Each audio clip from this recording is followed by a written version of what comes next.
18वां अध्याय राजा परीक्षित को श्रृंगी ऋषि का श्राप। सूत जी कहते हैं अद्भुत कर्मा भगवान श्री कृष्ण की कृपा से राजा परीक्षित अपनी माता की कोख में ही अश्वत्थामा के ब्रह्मास्त्र से जल जाने पर भी मरे नहीं।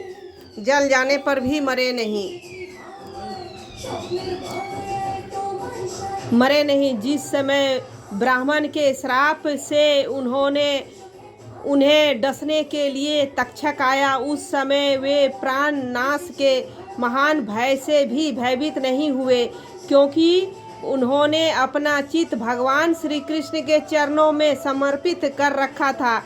उन्होंने सबकी आसक्ति छोड़ दी।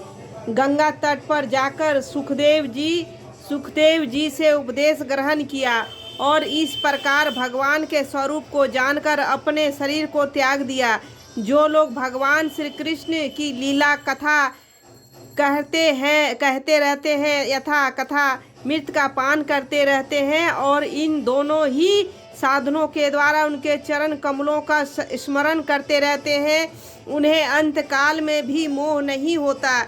जब तक पृथ्वी पर अभिमन्यु नंदन महाराज परीक्षित सम्राट रहे, तब तक चारों ओर व्याप्त हो जाने पर भी कलयुग का कुछ प्रभाव नहीं था।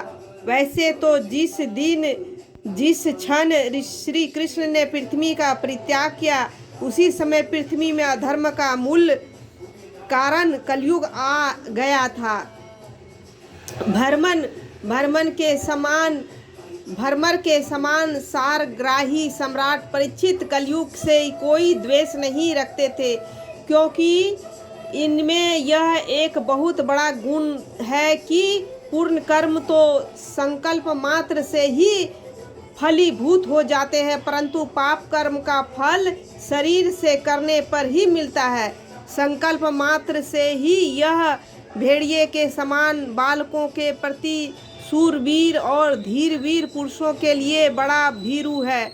यह प्रेमादि मनुष्यों को अपने वश में करने के लिए ही सदा सावधान रहता है। शौनकादि ऋषि, आप लोग को मैंने भगवान की यह कथा से युक्त राजा परीक्षित का पवित्र चरित्र सुनाया।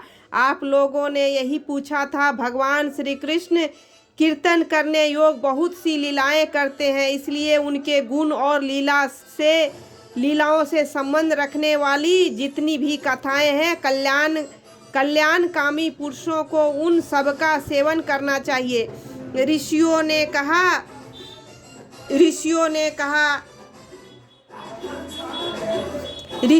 कहा सौम्य स्वभाव सूत जी, आप युग युग जिए, क्योंकि मृत्यु के प्रभाव में पड़ जाते हुए हम लोग को आप भगवान श्री कृष्ण की अमृतमयी उज्जवल कीर्ति का श्रवण कराते हैं।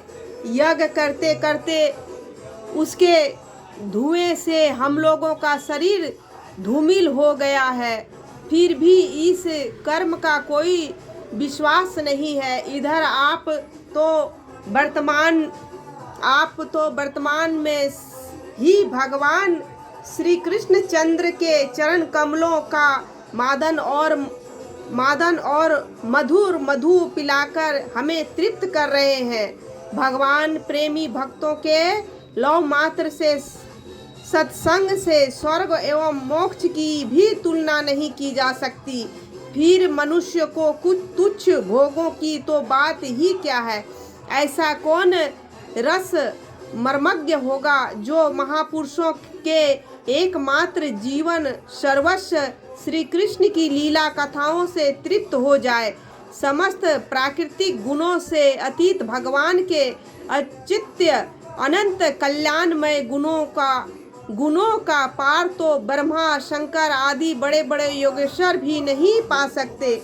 विद्वान आप लोग भगवान को ही अपने जीवन का ध्रुव तारा मानते हैं, इसलिए आप सत्पुरुषों के एकमात्र आश्रय भगवान के उदार और विशुद्ध चित्रों का हम श्रद्धालु श्रोताओं के लिए विस्तार से वर्णन कीजिए। भगवान भगवान के परम प्रेमी महाबुद्धि परीक्षित ने श्री सुखदेव जी से उपदेश किए हुए जिस ज्ञान से मोक्ष स्वरूप भगवान के चरण कमलों को प्राप्त किया, आप कृपा करके उसी ज्ञान और परीक्षित के परम पवित्र उपकान का वर्णन कीजिए, क्योंकि उसमें कोई बात छिपाकर नहीं गई होगी और भागवत प्रेम की अद्भुत योग निष्ठा का निरूपण किया गया होगा। उसमें पद पद पर भगवान श्री कृष्ण की लीलाओं का वर्णन होगा। भगवान के प्यारे भक्तों को वैसा ही प्रसंग सुनने में बड़ा रस मिलता है। सूत जी कहते हैं, अहो विलोम जाति में उत्पन्न होने पर भी महात्माओं की सेवा करने के कारण आज हमारा जन्म सफल हो गया, क्योंकि महापुरुषों के साथ बातचीत करने मात्र से ही नीच कुल में उत्पन्न होने की मनोव्यथा शीघ्र ही मिट जाती है। फिर उन लोगों की तो बात ही क्या जो सत्पुरुषों के एकमात्र आश्रय भगवान का नाम लेते हैं। भगवान की शक्ति अनंत है, वे स्वयं अनंत है। वास्तव में उनके गुणों की अनंत के कारण ही उन्हें अनंत कहा गया है। भगवान के गुणों की समता भी जब कोई नहीं कर सकता, तब उनसे बढ़कर तो कोई हो ही कैसे सकता है। उसके गुणों की यह विशेषता समझाने के लिए इतना कह देना ही पर्याप्त है कि लक्ष्मी जी अपने को प्राप्त करने की इच्छा से प्रार्थना करने वाले ब्रह्मादि देवताओं को छोड़कर भगवान के न चाहने पर भी उनके चरण कमलों की रज का ही सेवन करती हैं। ब्रह्मा जी ने भगवान के चरण कमलों का प्रक्षालन करने के लिए जो जल समर्पित किया था वही उनके चरण नखों से निकलकर गंगा जी के रूप में प्रवाहित हुआ। यह जल महादेव जी सहित सारे जगत को पवित्र करता है। ऐसे अवस्था में त्रिभुवन में श्री कृष्ण के अतिरिक्त भगवान शब्द का दूसरा और क्या अर्थ हो सकता है। जिनके प्रेम को प्राप्त करके धीर पुरुष बिना किसी हिचक के गेह आदि की दृढ़ आसक्ति को छोड़ देते हैं और उस अंतिम परम हंस आश्रम को स्वीकार करते हैं, जिसमें किसी को कष्ट ना पहुंचाना और सब ओर से उपशांत हो जाना ही सर्वधर्म होता है। सूर्य के समान प्रकाशमान महात्माओं, आप लोग ने मुझसे जो कुछ पूछा है वह मैं अपनी समझ के अनुसार सुनाता हूँ। जैसे पक्षी अपनी शक्ति के अनुसार आकाश में उड़ते हैं, वैसे ही विद्वान लोग भी अपनी अपनी बुद्धि के अनुसार ही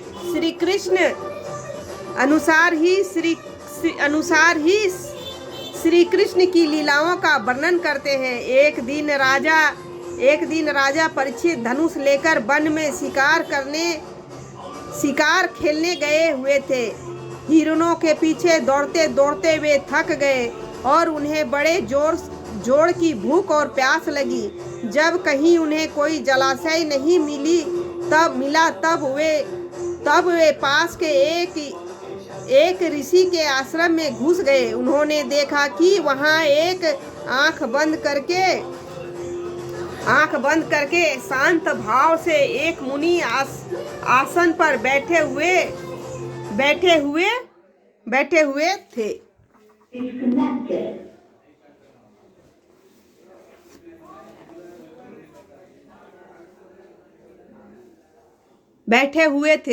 इंद्रिय प्राण मन और बुद्धि के निरुद्ध हो जाने से वे संसार से ऊपर उठ गए थे। जागृत स्वप्न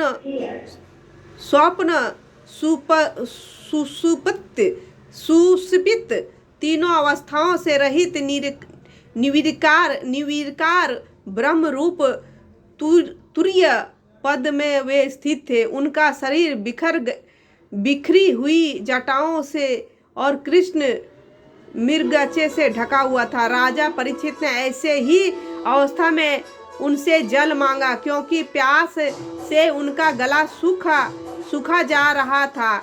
जब राजा को वहां बैठने के लिए तिनके का आसन भी नहीं मिला, किसी ने उन्हें भूमि पर भी बैठने को न कहा। अर्ध और किसी आदर भी भरी मीठी बातों तो कहाँ से मिलती। तब अपने को अपमानित सा मानकर वे क्रोध के वश हो गए। शौनक जी वे भूख प्यास से छटपटा रहे थे, इसलिए एकाएक उन्हें ब्राह्मण के प्रति ईर्ष्या और क्रोध हो आया। उनके जीवन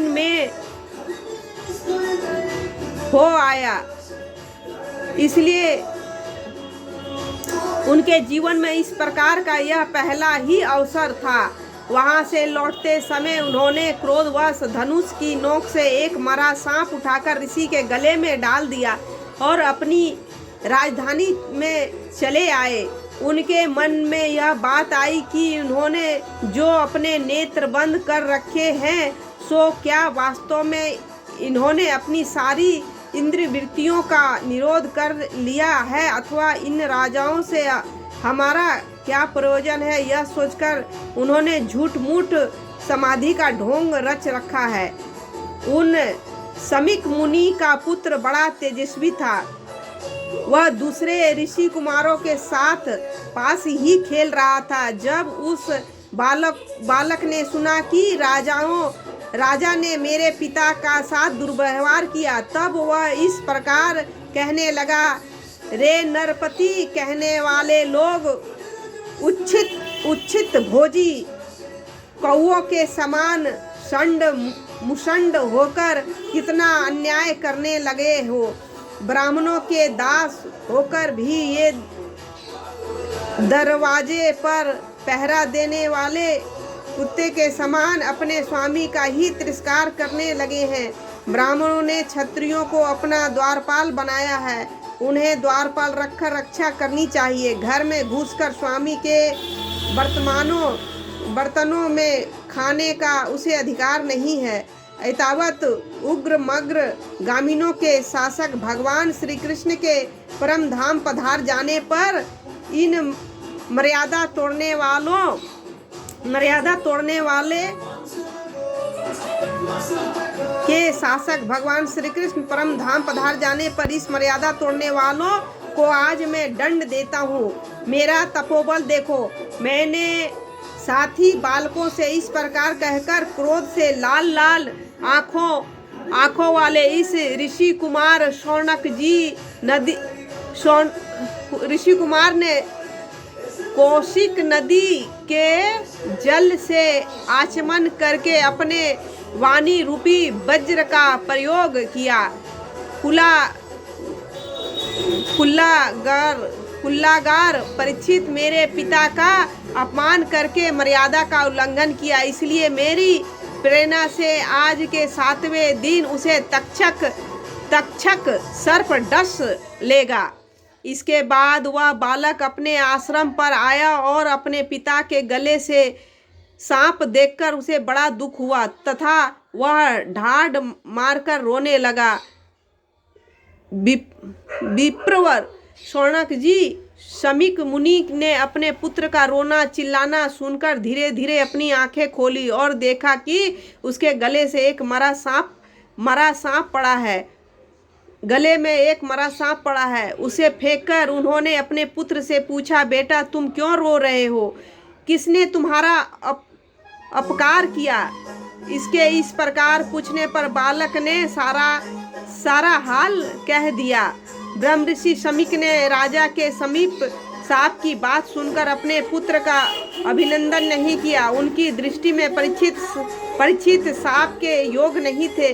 उन्होंने कहा, ओह मूर्ख बालक, तूने बड़ा पाप किया। खेद है कि उनकी थोड़ी सी गलती के लिए तूने उनको इतना बड़ा दंड दिया। तेरी बुद्धि अभी कच्ची है। तुझे भगवत स्वरूप राजा को साधारण मनुष्यों के समान नहीं समझना चाहिए। क्योंकि राजा के दुस्साहस, तेज और सुरक्षित से निर्भय रहकर ही प्रजा अपना कल्याण संपादन करती है। जिस समय राजा का रूप धारण करके भगवान पृथ्वी पर नहीं दिखाई देंगे, उस समय चोर बढ़ जाएंगे और आरक्षित भेड़ों के समान एक क्षण में ही लोगों का नाश हो जाएगा।